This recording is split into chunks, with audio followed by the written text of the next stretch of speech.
Hey everybody, welcome to the Namra podcast. Russ here with Sahil and Taylor. We're going to get right into it. Stay tuned.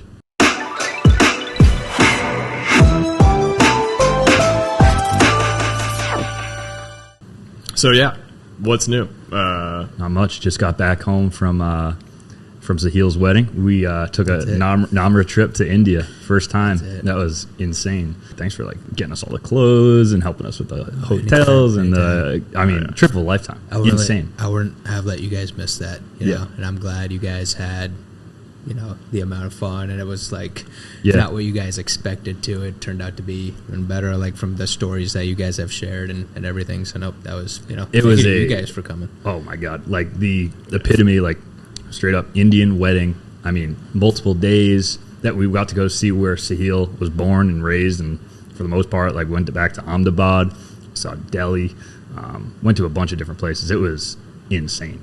So it was insane. Yeah, it's the only word you can use. It was a different world. It was a lot of fun. It was unique for you guys too, because it was the first long haul flight, right? For the both of you, right? Yeah, that was my first time out of the country. Same here.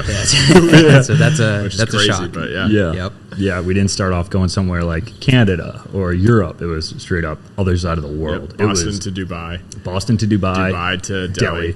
And then Delhi to Dehradun. From talking about extra legroom on flights to what's the best food to eat to how the events are gonna go to where the after party's at. Yeah, we gotta dub in some photos and stuff. from that. Stay tuned. That's coming. I'm sure pictures will be included in this episode.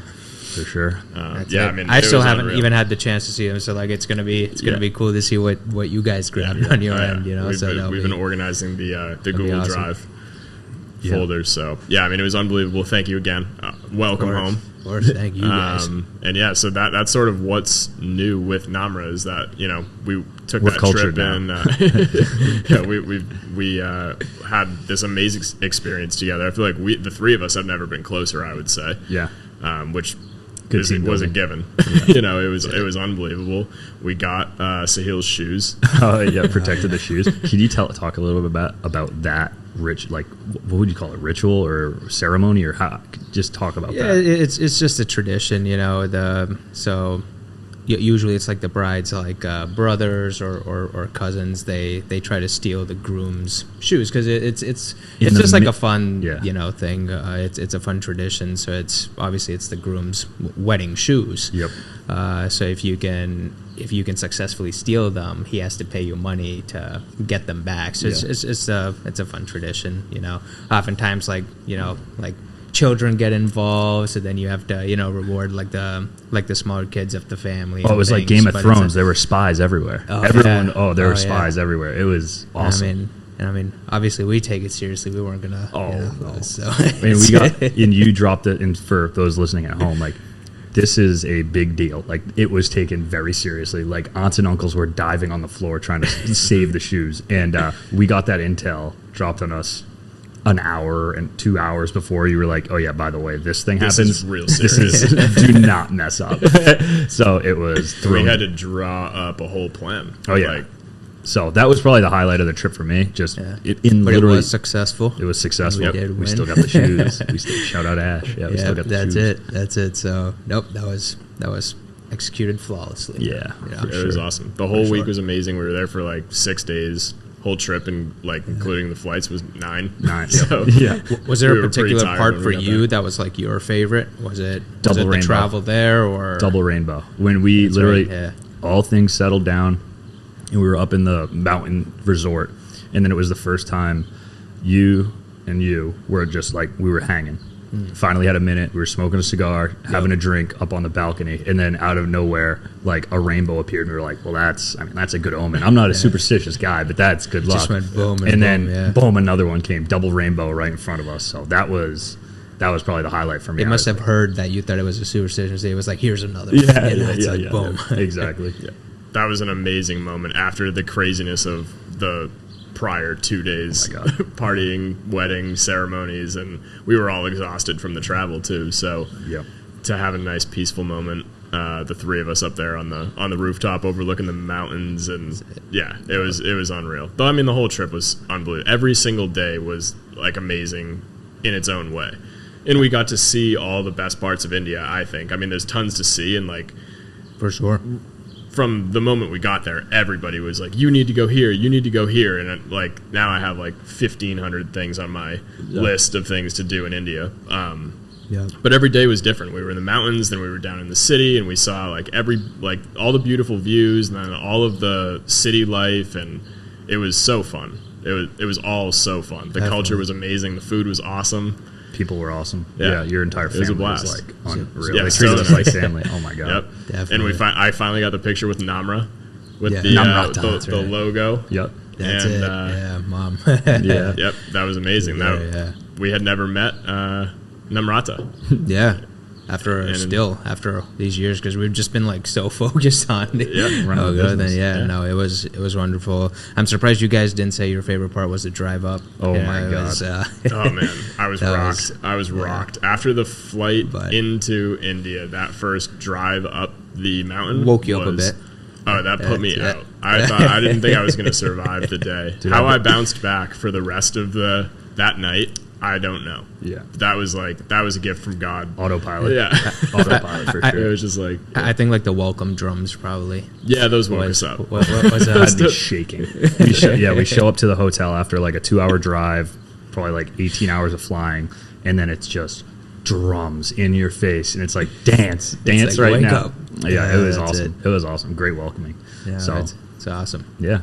No, I'm glad you guys had fun, and again, I can't wait to see what you guys captured on your end, because I still haven't like seen anything, because it's there was a lot of footage. I believe the team that was like shooting the whole wedding, they said they got upwards towards 50 terabytes. That's a lot of content. Like, that's a lot of content. That is because they were 50. It was like multiple days where they were shooting nonstop. I mean, holy Jesus! So. And it's all like high production, like even the settings and everything. So like the file sizes are big. So and it's there's different angles and stuff. So yeah, that's gonna take some time to finally see. So yeah, I haven't seen much on my end. So your guys' content will be the first. I'm excited. Yeah, we'll show you some of that for sure. Definitely, some of it will be included in this episode, I would say. The picture of you and me and on that rooftop the first day might have to be the cover photo for this one. Yeah, that was an unbelievable. The picture. Wardrobes, the wardrobes were amazing. Yep. Yeah. No, there's definitely there's a lot to see, but at least you guys got like the two sides. Like you got to see some of like the natural beauty, and then you got to see the city and got to experience it a little bit. So I think it was just cool to hang out with you guys and kind of give you guys that experience too. Like that was we'll have to go back soon. Oh yeah, we will soon. That's it. We will. So and other than that, the Namra didn't fall apart when we were gone. Thanks to the whole team too, by the way, for 100%. covering for us, and we checked in when we could, but holding down the fort, held down the fort for us. So shout out to everyone. Thank you so much for doing that, and it's good. Seems like we did a pretty good job. Right?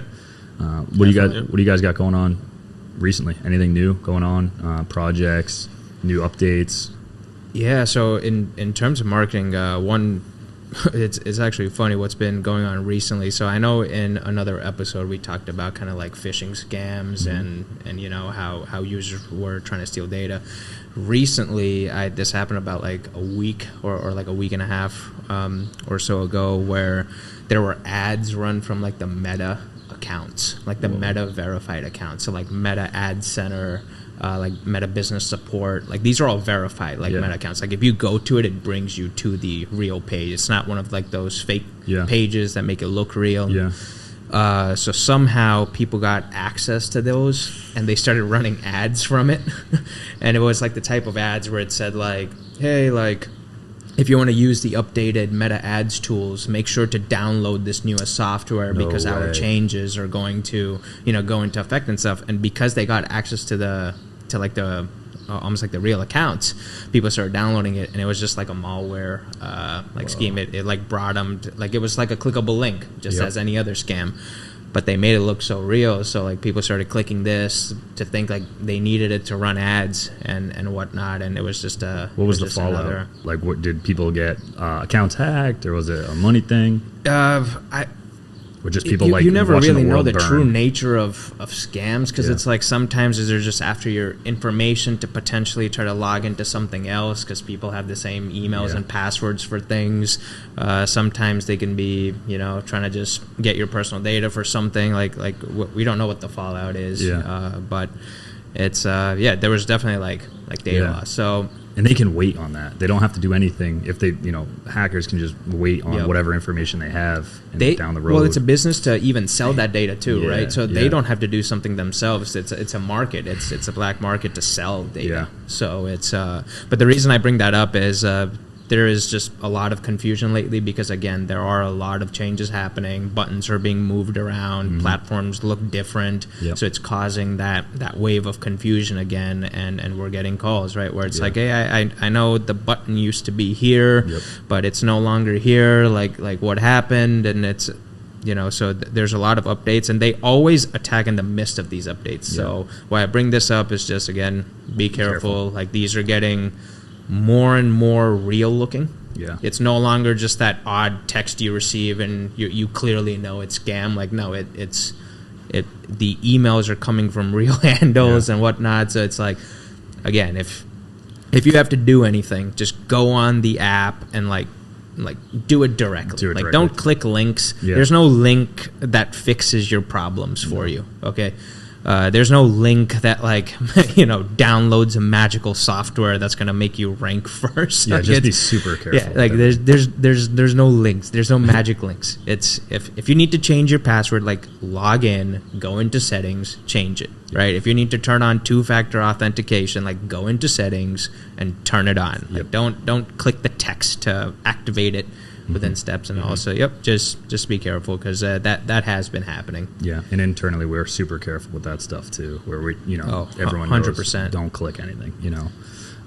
We'll always give a heads up, like, because obviously, like, every client that we work with, they're dealing with different you know, tools and stuff on these platforms, but the ones, you know, that are most likely to either be targeted with something like this, we're always on top of it. But, you know, I just wanted to mention this for, like, anyone else out there that's listening to it, that's getting all these emails and whatnot. Like be careful. As far as new features go and buttons moving, the one that I saw most recently, it was the Jobs Center, right? So can you go over some changes with Job Center and what's going on there, and if there's anything similar to that or adjacent to it that's worth noting? Yeah, definitely. So I'm sure everyone is familiar with, like, Facebook had a jobs section where they were continually improving it over time. At first, it just started out as like a status post function, right? You can post a job and just tell people about it, and that grew to actually having a job center on Meta itself, where you could post a job post, take in applications, view resumes, get back to people. So it was doing quite well. The platform was very, very user friendly. It was cool. Definitely. It was definitely like a good replacement to some of, like, those sponsored platforms like Indeed or you know, like the other ones. But what started happening was, as it grew, certain industries started having, like, you know, just due to their own regulations, like, there was a lot of, you know, well, this Facebook job post is kind of like non-compliant. It's non-compliant with, like, this rule or this rule, because it was just an open job center, right? Like, whoever's on Facebook got to see it. But certain roles are not for other people. Like, it's if you're in the medical field and you need, like, a specific person with a license, it's like, obviously you don't want just, you know, getting applications from everyone. Exactly. So it was just creating confusion. So what they did was they started doing like special category type like job posts, where, like, certain job posts you couldn't boost anymore, certain ones you could, but they were still allowing it. But now they got rid of it altogether. Like, they said, now there's just too much confusion. Instead of limiting certain categories and allowing some, and us constantly having to make changes, like, no more jobs on Facebook. So as of, I believe they officially announced it December 2022. And then the rollout started happening with like the new year. But one by one, all the accounts, they got rid of the jobs button. So now if you're trying to go on your page and publish a job, the reason it's not there is not because something's wrong with your account. It's just because the function doesn't exist anymore. Yeah. And now anything else kind of similar to that you've seen, or any other new features going on with these social media platforms? Yeah, the big one is just Google Analytics 4 yep. is coming out. So you might be receiving emails like, hey, your analytics account, it will be deactivated July 1st. Yep. Like, please make your migration over prior to that. You might get these things. Those are very valid emails from Google. But yeah, Google Analytics 4 is coming out. It's just their newest version of how to track track KPIs and insights and whatnot. So that, you know. And for those of you listening at home, Google Analytics is just something that connects with your website, and it tells you how much traffic, what kind of traffic you have. That's it. Great dashboard to have, and you should have that on your website. Yeah, I think what they're trying to do with Analytics 4 is also allow you to use that data more hands-on. Yeah. The prior analytics, they were fantastic. It was fantastic insights, but they didn't allow you to actually say like, hey, now I have this data. Like, what can I do? You always had to make changes in a different way. You had to edit the website. You had to do like either fix your social media campaigns to kind of alter results on analytics. But now it's kind of similar to like Meta Pixels, where it's like pixels can then now you can use the pixel as like a retarget audience too. It's like now you're able to use the data. Practical. Yeah, so they're trying to get more so like that, where it's like, okay, we're giving users all these analytics, but like let's give them the ability to change or impact them right through Google. So that's why the big change is coming. But it is anticipated. They've been rolling that out for a while too, or saying it's coming for months. Yeah, so. It's very anticipated. So it's going to be cool to see like what the full version looks like. Yeah, should be good for sure. As far as new things like in the marketplace, like those are the two biggest things I have seen. Just the Analytics 4. And I did have one quick update regarding LinkedIn, but we can go into that one. Yeah, I think that's you guys had something great to talk about right now, where it's like we keep an eye out on who's making big changes. We talked about Twitter, but LinkedIn continues to be on kind of a hot streak, in my opinion, right? Definitely, yeah. So they published their last quarter report. They announced that they are up to, like, they already surpassed, but they're up to 900 million active users. And active users means people that are using the app within a 30-day rolling period. Exactly. So that's big numbers. And it's huge because on a previous episode we had discussed how they're getting their momentum back, they're getting their engagement back, but at that point in time they weren't up to 900 million. Like, they were seeing growth in record levels. Yep. But getting close to 1 billion active users is that's big boy category. It's very good, especially for a platform that was considered on its way out. Yeah. So that's awesome. And as a part of this growth, market research companies have been doing algorithm research like they always do for Facebook, Google. But the cool part about LinkedIn is they have been more open as to how they work. Very transparent. Exactly. Yeah. So I'd like to go over like some of those that I found cool. Let's do it. Yeah. So this was algorithm research by the company like Just Connecting. Mm-hmm. And I'd like to just mention some of these because these can help, those businesses that use LinkedIn more frequently compared to the other platforms. Some of the things mentioned in this algorithm research were like rate of publication. There was like best moment to publish, and this is something we can like either share or we'll put it up on the podcast. Screen. Yep, but like some of these being like, so for example, rate of publication, and these are all U.S. based. 1 to 3 posts per week is ideal, with a minimum of 18 hours between posts. But what they stressed more so is they just want to see like regular cycles. Consistency. Yeah. So if you're consistent, 1 to 3 posts is ideal. Perfect. But even 1 post is better than 3 if that 1 is consistent. Consistent. If you post 3 at Friday afternoon, 1, 2, 3, and then whatever, don't do it for 2 weeks, and then another 3. It's like that's the opposite of what they want. They want consistency going out. Exactly. The report mentioned like best moments to publish. Like, I won't go over all the days, but like they even broke it down. Yeah, they even broke it down. Like, for example, it's like Mondays, like between 9:30 a.m. to 1 p.m. is best. But on the contrary, on Tuesdays, 8 a.m. to 11:15 is best. Yeah. So it's interesting, and the full report breaks down why like each of these days are different from what they saw, what industries they analyzed, and you know, so forth. But with that, the tagline was engagement during the first 90 minutes is key. Got it. So that should be, you know, like the focal point.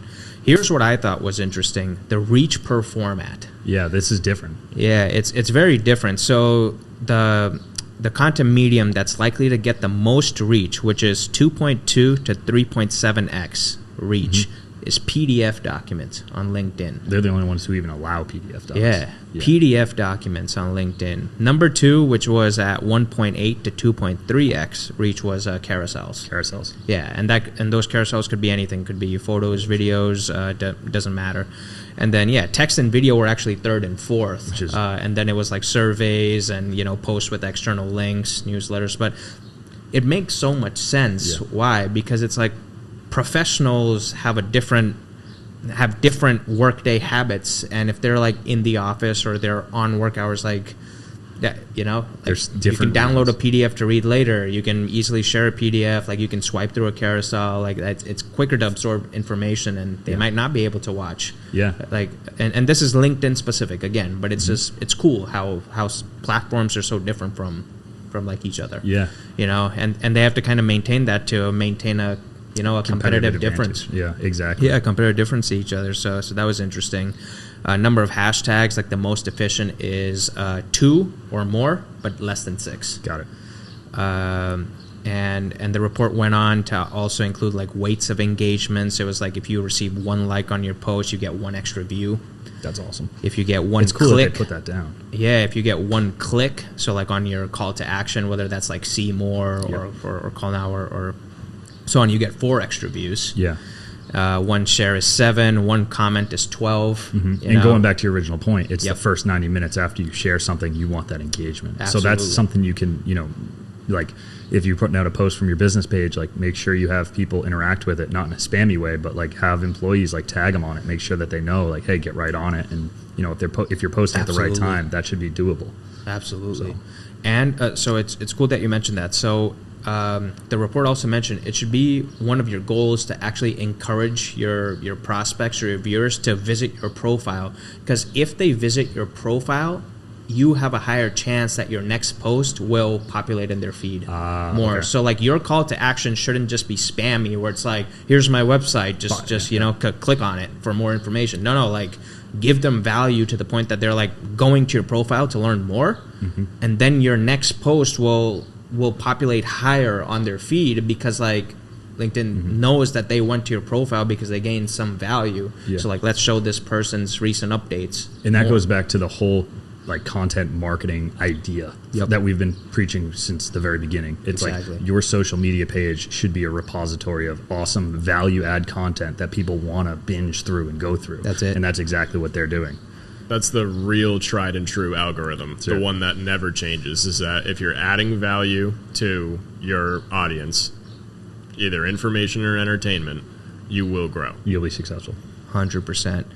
And so, some of the last things I'll mention here is like commenting on your own post. Don't be the first. Yeah. You know, a lot of people do the whole I'll make a post and then I'll like be the first comment, and like it doesn't work. Like they straight out came out. Yeah. And said like don't do that. Yeah, good. Don't comment on your own. Don't be the first one to comment. Reply like on your own post. And again, this is LinkedIn specific, okay? But it's they said, but it's actually very helpful for your post if there are already a few comments and then you comment to add more value. Because then you're showing that you're engaging with your followers Yep, exactly. And if you do that, if you comment when there's already a few comments, the number was you are expected to receive 20% more growth in the first hour. Damn. So like they broke it down, like this algorithm research like broke it down because they like traced all of this like via case studies for like multiple industries, multiple posts. Yeah, and it's see, us in digital marketing, like we go off of case studies, we go off of experience, what we've seen works from like business strategy to content strategy, like execution.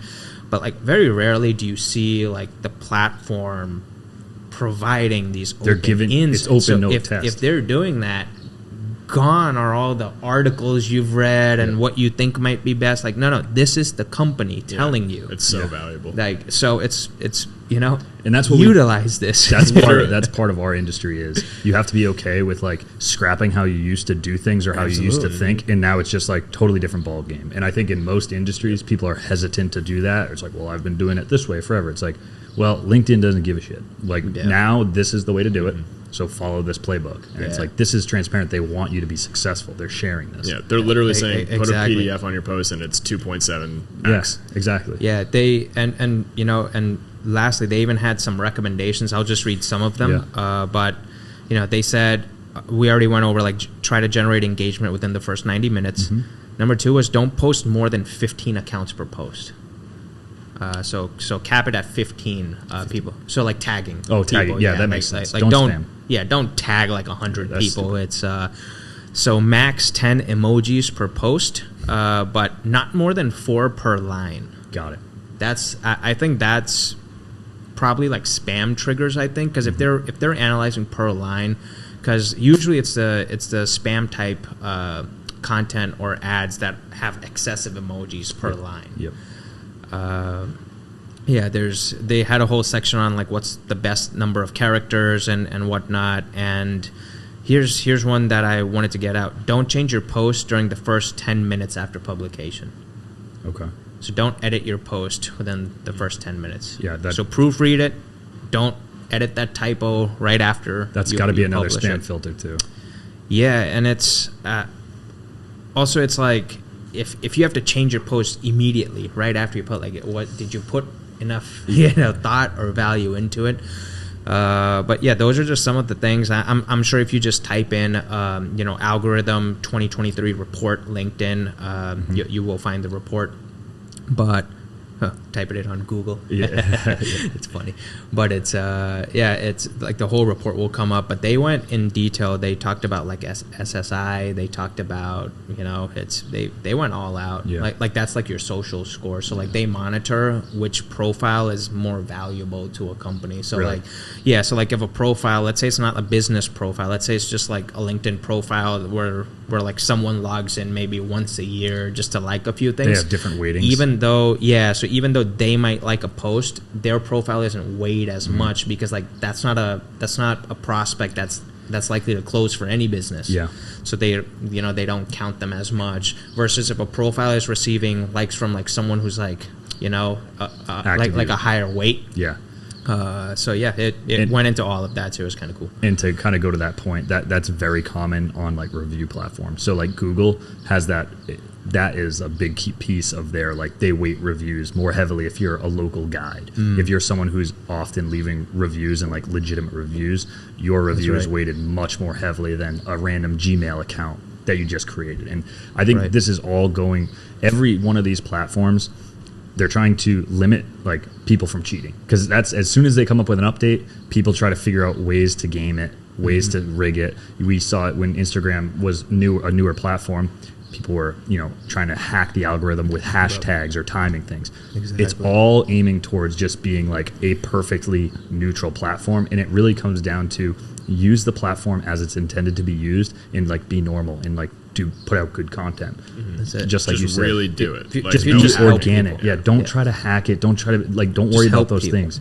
Help people, provide good value, proofread your damn post, and then put out good content. That's what all of these platforms are trying to get to. That's like the perfect utopia of social media for them. So and I was actually asked this the other day, where it's like, what are the best practices? And I said there's no such thing really as a best practice, like, because the question originated from like, it was like, well, should I be doing this call to action? Should I be doing this? Should I be doing this? Like what's the best practice? Like I said, the best practice is how can you deliver the most value per that medium. That's it. Like if your target audience is someone that will benefit from your blog post containing 10 tips on how to do something, feel free, like make a status update, like tag the link. That's value added. Like they'll be happy. They clicked it, they learned something, They'll click on your next article. Yeah, you don't have to make... Yeah, so call to actions work, asking polls works, videos work, graphics work. But it's how are you executing it? I kind of left that conversation with don't always think about yourself. Just put yourself in the shoes of your ideal customer, and try to help them. Solve their problems. And however you do that, doesn't matter because everyone is different. But as long as you are helping solve their problems in a value-added way, you will gain something. Yeah, because these platforms, at the end of the day, they're a pastime. And I talked about this in that social media class all the time. These platforms are not made to be your tool. It's not that purpose. The purpose of social media is to be a pastime for individuals to gain knowledge, to learn, to be entertained, to laugh, whatever it is. You have to play on those rules. It's not incumbent upon the user to buy now or whatever. You have to acquiesce to what they're looking for and what will they find valuable. That's the whole point of the social media marketing thing. That's it. Add value to them and you'll be good to go. Yeah. And then one other thing on that, I think something you touched on is you don't try to do everything every single post. Do one thing really well. It's if you're going to share an article with 5 tips on how to improve your camera lighting, just do that. One thing you're educating right now. Don't have to worry about an extra call to action, but how will I get them to buy? But maybe I also want them to buy this webinar. It's no. Do one thing at a time. Because if you're posting consistently 3 times a week, there will be time to do the call to action. But provide value in one very specific way. Do one thing really well, and then all of that other stuff will come long term. Don't try to do everything at once. It's not necessary. And from what we just read, it's actually going to hurt you if you try to do that. Well, it just serves to help our point where it's a long game thing. If you want to grow on social media, you cannot just go in for a quick hit of business and post everything you do all at once and then say social media is not working. And we've been saying this forever, and now it's becoming more and more true as these platforms learn how to authenticate the content and really make things feel more organic. If you're not actually being consistent, putting out relevant information that's up to date with who you are, what you're doing, the audience you're actually talking to, then you can't grow. You have to just do it the right way. And, a post a day, a post every other day, or even every third day is plenty. You don't need to go crazy. But it's a good thing. It's going to weed out the people who do go in for social media, the quick hits. I need business now. I'm going to post really strong for a week and then just get in, get out. If you need business today, you should have been posting last year. That's when you should have started, And it's gone are the days are the Super Bowl mentality. It's all right, well, we want to do marketing this year, so let's create one really nice piece of creative and then just spam it out to millions of people. It doesn't work that way. It just does not work that way. People have too much flexibility. It's too easy to just scroll past your ad, so I think it's a good thing all in all for people who are really doing marketing right, because it provides more value. And that goes back to even what Twitter's trying to do. When Musk bought the company, love him or hate him, his entire goal and his entire vision for improving the paid ads platform, he came out and said this in I think a Notes app document, was we don't want people coming onto the platform in advertising. We want them to come on and provide value through value add marketing and content. That's what it was. So it's that's what he wants. He wants people to create ads based around value add content. So when you say I don't want to be, get retargeted or anything like that, he says he wants people to want to get retargeted because they're providing something of value. If I'm looking at, new handheld gimbals for my camera, I want to be retargeted with something that's going to provide me value, not some random pair of shoes or baseball glove I don't give a shit about. That's value add. Back to what you said about the utopia that they're all building towards, that is marketing utopia, where every consumer never really feels like they're getting ads, because every ad they see is actually something that is providing them value, whether it's entertainment or information or a product they were already interested in. Promotion or something. And that's the whole point. We've been learning about this for 10 years. Even it goes back to college with how things were starting to trend on social media and digital marketing, where it was retargeting was starting, 10 years ago. And that's going to come to this pinnacle of just the ultimate. You get served great stuff. Yeah, you're just seeing stuff that you want all the time, whether it's the organic post or an actual ad, it's all going to feel the same to you because you're interested in all of it. So. And I understand why people don't like it. And I'm not putting any value judgment on retargeting or anything like that. But I do talk to people all the time, and they're like, well, no one clicks on ads or no one wants ads. And the one example I use all the time is, well, I actually go looking for ads like once every 6 months, or I know specifically if I need an oil change, I type in oil change near me, and then boom, I get 50% off coupons and all this stuff right next to me. Like that is a actual, and it's just one example, but that's an ad that I choose to click on. Like I know what I'm doing. Like I'm kind of fishing for it. Yeah. So you type that in, boom, Valvoline, Speedy Oil, whatever, and then I can actually search through alternatives, pick which one's best for me. So the person who does the best job with their ad, who offers the best promotion, they win my business. So that's an example of why like ads actually sometimes they can be good. Yeah. And it's like true ads. I want to build upon that value add perspective for ads specifically for just a few minutes because it's so important. That's why true ads never feel like ads. Yeah, like they shouldn't. Right. That's it. Otherwise, your ad failed, right? I was having a conversation with a client the other day, and they received like a telemarketer call or something where and this person was saying like, yeah, well, ads don't work. Well, they just don't work, and they were asking me about it, and I said all of these things, right? Whether it's the platform itself, whether it's ads, whether it's content, whether it's these are all tools. Yeah. It's a toolbox. They work if you know how to use them. It's and I said, well, if you're trying to use the right tool for the right problem, then it will work. Yep.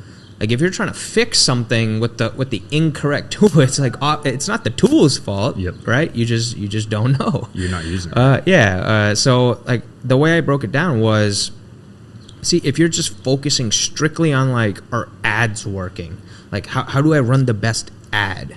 Like then you're gonna get bogged down with just the ad stuff, which is like KPIs and like bid caps and fighting on bids and like, oh, this guy is bidding, he's bidding 5 cents per this keyword that I want, and if I bid 6 cents, I'll win on this ad. Like that's what you get bogged down with, and none of that point. At the end of the day, the consumer gives a shit about. Yeah. Like it does not help the consumer at all. So I was like, if you look at the ad as a tool. Now, which tool, because, like, again, there's different types of ad platforms, there's different types of ads, different types of... Which tool is right for your problem? Like, is your problem just, like, not a whole lot of people know about you? Well, okay, then let's use the tool of maybe, like, an awareness ad, and let's do it in, like, a value-added approach. Don't worry too much about, oh, what is the copy, no, I want this keyword, or can I use the competitor's name as a keyword so I can, like, rank higher? Like, no. Here's what you're going to do. If you just want your name out there, nope, let's work on an ad, let's deliver some value, run a good ad, and just get the value out. And I think to go off of that, you have to know what the proper end goal is for that. Like you said, if your goal is, well, no one knows who the hell I am, I need to get my brand awareness out there. It's like, okay, well, like you said, we'll do value add content, we'll expose your brand to more people, and now make sure that you have the right goal in mind. A successful brand awareness campaign is not, well, I got a bunch of leads generated. Right. It's like, no. Go back, point A. Like, we weren't talking about lead generation. This is brand awareness. So we have a different goal in mind for that. You have to be willing to do that. I can break it down very simply. Please. So the goal that they're pursuing is more submissions, like through through their website, which is again, it's more leads. Yeah, more leads. But the industry that they're in, the bigger players have tens of millions of dollars in ads budget. So if you're trying to compete on ads alone, you will lose 100% because you can't compete against those bid caps. And the way bid caps works is, let's say you have an interest demographic, and if that person also has the same interest demographic, if their bid threshold is higher than yours, then the good quality of leads, because there's a pool of leads, right? There's a higher rung and there's a lower rung of quality. The person with the lower threshold, again, these platforms want your ad to work, otherwise you're going to stop running ads. So they're going to give you leads. It's just to match your threshold, they're going to give you the lower rung. Yep. But the company paying them, $1,000 a second, they're going to get the higher rung because like they're more valuable to to a agency that's selling ad buying. Yep. So that's how bid caps works. That's why you can't fight on bid. So like my question was like how are you getting your leads like right now? And they were like, well, you know, like a majority of our leads are word of mouth right now. Yeah. And I was like, so how is the word of mouth working? Is it like referral partners? Is it just like you've been in years, you know, clients, have whatever. you just been in business for years? And like, they're like, yeah, like referral partners. Like referral partners are our biggest leads. So I was like, okay, let's use a slightly different tool. Mm-hmm. Let's still use the tool of ads. But what if we made an ad creative that targets your referral partners, mm-hmm. gives them more value, and they then show their clients all about you, and they're more inclined to work with you because they came in through the referral partner, so they trust you. Yep. The referral partner wins. And they're not targeted as heavily. Yeah, because they provided value to their clients, yep. And now the client, you know, the end user who you're after anyways, mm-hmm. they're winning because it's a hot lead. Yep. So it's not that the tool of ads doesn't work. It's just you're competing the wrong way. If you're just competing for submissions, the guy who has the higher budget will win every single time because it's volume driven. Yeah. But if you just use the right tool for your particular problem, yep. There's still ways for you to win. It's not the end of the world. If there's a bigger company out there, there's always a way to win. You just have to. It's just strategy. It's strategy. So it's a toolbox. You need to figure out the right tool mm-hmm. for the solution. Yeah. And like you said, great example. Yep. Yeah. Did you have something? No, go right ahead. Like you said about wasting your time looking at like those minute details, like that person who's obsessing over like the 1 cent difference on the bid is often missing like the entire organic side of their marketing and like building up a good portfolio of those value add content. Because one of the things that we look at right when we start running ads for a client is like, well, somebody's going to see your ad. Great. We make you one great video and we boost it towards Central Massachusetts, whatever. That person's going to then look at your Instagram mm-hmm. or your Facebook and see like what else you're doing. And if all you have is a blank page with one video on it and that one ad, you have nothing. So no reviews or anything like that. It's like you got to do the legwork. And so often we see people like getting just hyper fixated on like one avenue of their marketing over another, and it's like the whole entire presence is what matters the most. Well, that's what that is. You said something very important there, and it's like hyper focus. When people a lot of times are looking at marketing and advertising, it's very confusing because it's very wide. There's a shitload of stuff that encapsulates. Too many tools. There's so many things. Much information. So people have a tendency to narrow in on one thing and say, okay, I'm going to do one thing well. And unfortunately, that's not a good solution. It's a really bad long-term strategy. If you focus in on like, okay, I'm a wedding photographer and I'm going to be the best at Google pay-per-click ads. It's like, well, unfortunately, those don't work and live in a vacuum because that's not the way that people buy. Right. If you run the best and spend the most on pay-per-click ads as a wedding photographer or wedding videographer, whatever it is. Unfortunately, they're going to click on those ads. If your landing page isn't perfect, then you're going to miss out. If your website isn't rich in content and have a really good portfolio, you're not going to get their business. If your Instagram page isn't a portfolio for your work, I don't care how many times you get that lead to submit a form, you're not going to win the business because nowadays the buyer has all of the power. They can weigh alternatives. They can look around. So these things don't work in a vacuum. They work in an ecosystem together. One thing feeds the other. And so that's just like you said, you can't hyper focus on one thing. It doesn't work. You can't forget about the value add aspect of ads. It's not everything is not just ads. Yes, there's a lot of split testing, benchmarking, numbers, analysis that goes into it to how you can improve your performance over time. That whole facet is there. Mm-hmm. But at the end of the day, you can't forget about value add. Like if your main goal is like, and I always ask this question, up front, is your main goal just to get more clicks? Because if that's the goal, honestly, like you just need to put in some budget. We'll do a traffic-based campaign. We'll get you clicks. We'll get you clicks. Yep. But we're so transparent about that where it's like that is not the right way you want to do it. No, because it's not going to help. Yeah, it's the easiest way out for an ads agent. Yeah, you just want more clicks? No worries. We need this much ad spend. We'll run the ad. Oh, here you go. Like X number of clicks per month. successful ad, right?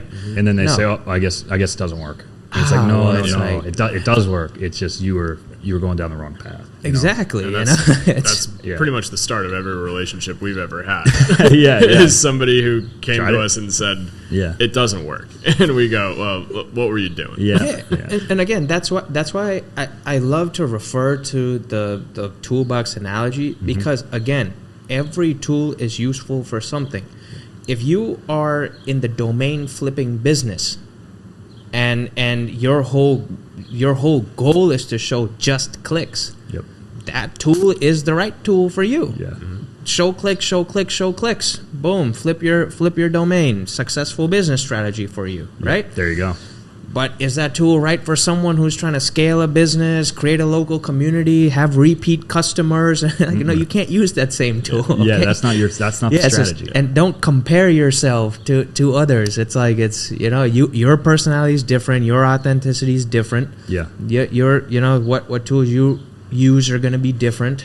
Exactly. Well, some people still prefer wrenches. Some people, prefer ratchets and sockets. It's like figure out what's right for you. Yeah. That's another good point too. Is not comparing yourself to others in your industry or similar industries who are running ads and getting results, and they have these insights, and you look at them, and if you do, make sure you look at the whole picture. Well, that's the thing. Every variable matters. So you can't compare yourself to somebody. Let's say everything else is equal. Business is the same, but your business name's different. That literally could be the difference. And you can't say, well, it's the same strategy, it's the same ads.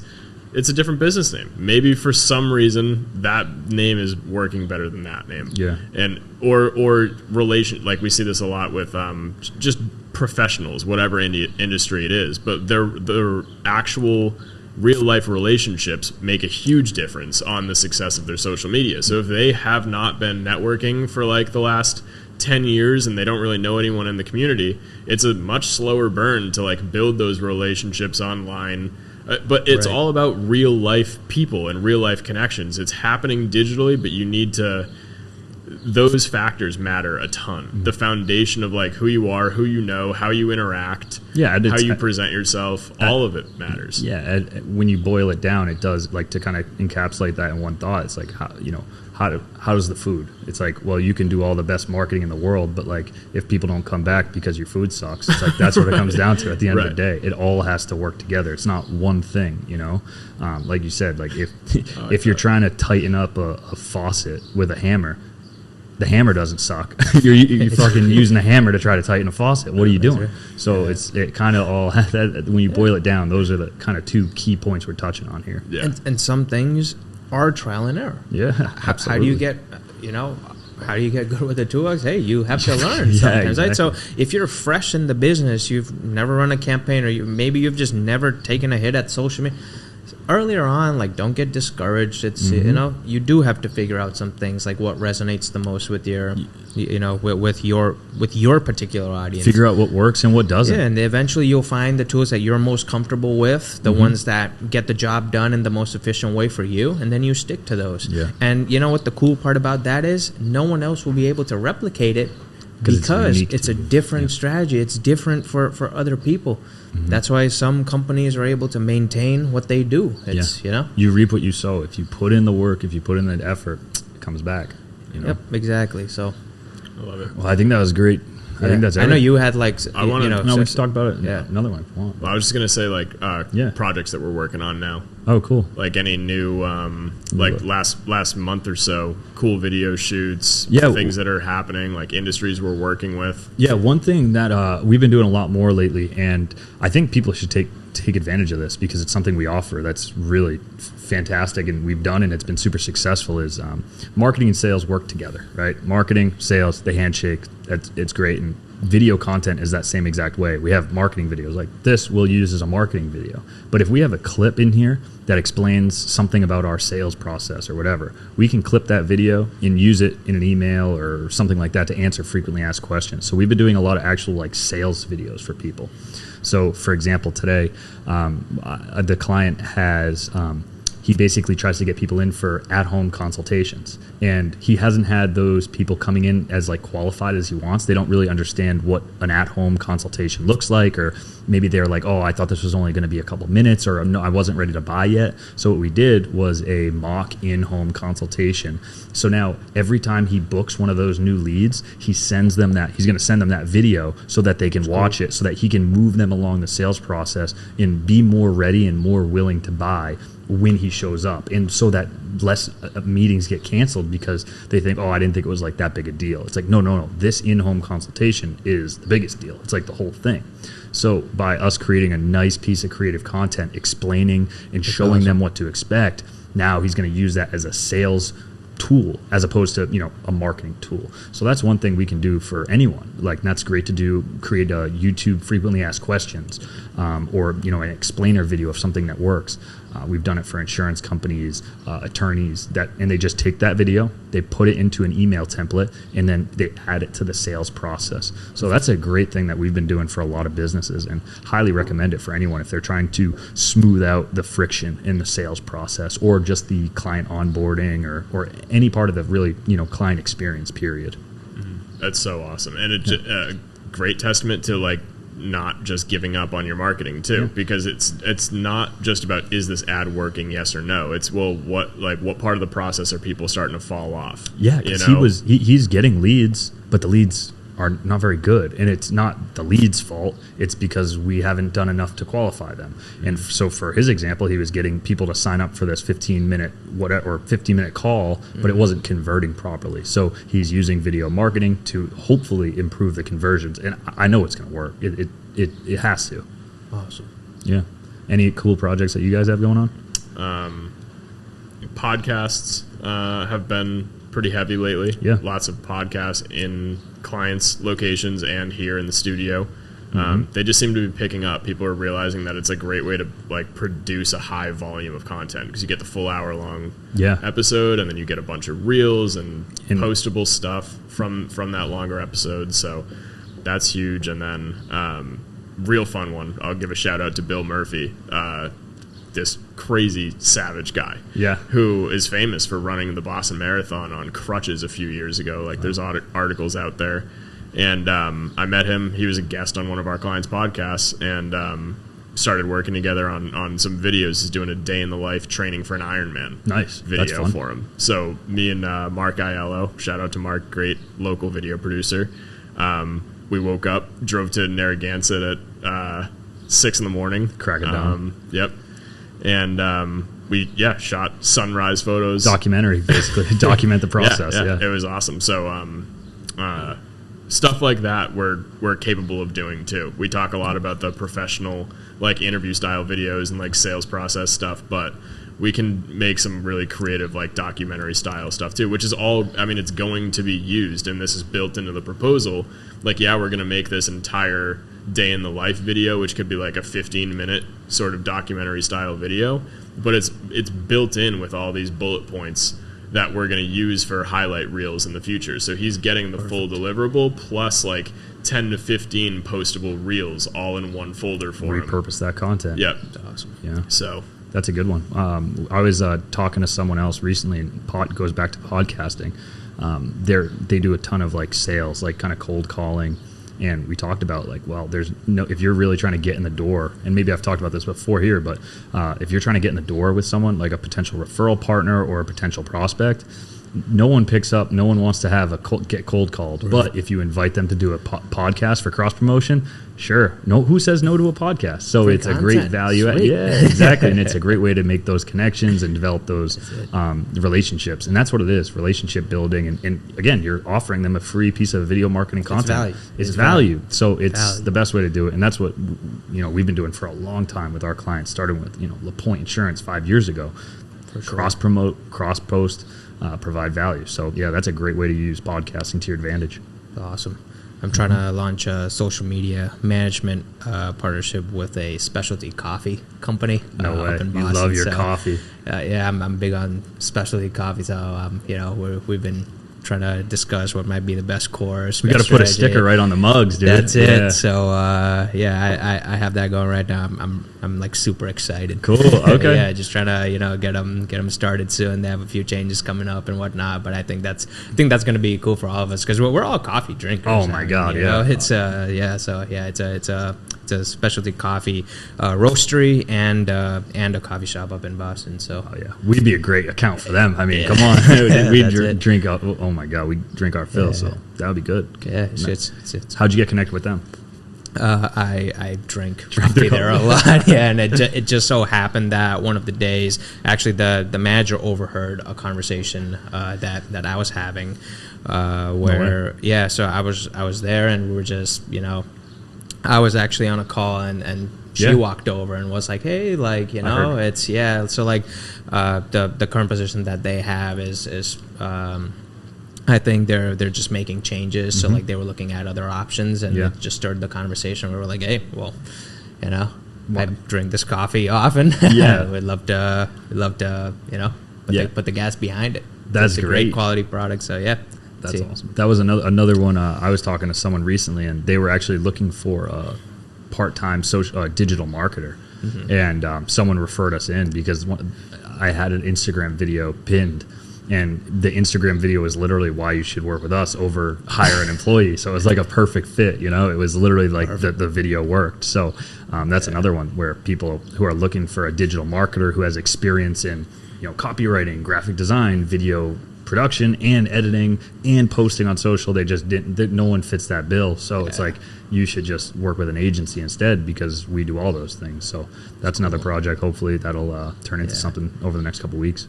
Definitely. Nope, that's awesome. And we started talking about like Robusta beans and then like Arabica beans. Oh, you know the difference? It's like, yeah, I do. It's and then it's just see, midsummer. I think midsummer is their pivot point. So cool. Yeah. Very nice. We'll look out for that and definitely in a future podcast. Definitely. I think to close up though, you had a just a general market. You had an interesting thing that you saw. Yeah, last thing, just for like general marketing. I love this stuff. The MLB switched over. I shared this on my story earlier in the week, and we can link to it. But MLB teams with the jersey patches on the side, they finally, in 2023, they got the rights to sell that space. So it's like real estate on their jersey for every single game. And the freaking deals were insane. So this is something that along in the MLB and the NFL, it's like no advertisers because they have they have one jersey advertiser that gets a spot right here. It's like the recent bid was Nike won it, so they provide all Nike uniforms to all 32 MLB teams.